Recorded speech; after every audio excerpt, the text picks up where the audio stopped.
যে পাখিটা আমি ঘুমায় রইছিলাম সন্ধ্যা 7টা 8টার দিকে। এখন কয়টা বাজে এরকমই মনে হয়, 10 15 মিনিট হয়েছে। পাখিটা আমার বিছনার মধ্যে উইরা আয়া পড়ছে। তো পাখিটার আমি ধরছি, কোনো দিকে থেকে দুকু উকু পাইছে মনে হয়। অল্প জল উল খাওয়াইলাম, তারপরে এখন দেখি কি সুন্দর উড়তেছে, উঠতে পারে। এখন রাত্রেবেলা তো পাখিটারে এখন কই ছাড়ুম, রাত্রেবেলা ছাড়ুম না। এখন আমি এটারে সুন্দর করে রাখা দিব আমার কাছে। আর সকালবেলা কালকে সকালবেলা অল্প জল উল খাওয়ায়া সুন্দর করে কালকে দিনে সকালবেলা ছাইড়ে দেবো পাখিটা। কি গ্লেজ মারতেছে পাখিটারে, দেখতেছো? কত দেখা উপর সুন্দর, থেকে কি দেখা, কালার ঘুরায় দেখো ঘুরায় না, দেখা ভাই। কি কালার দেখো। কালারটা দেখো, কি গ্লেজ মারতেছে ওরে। চিক চিক চিক চিক করে ডাকে, চিক চিক হুম, চিক চিক করে কি ডাকে সুন্দর পাখিটা। পাখি দেখছো।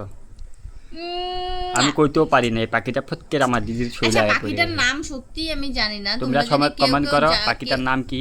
কেউ যদি জানো পাখিটার নাম কি, একবার আমারে কয়। দেখো।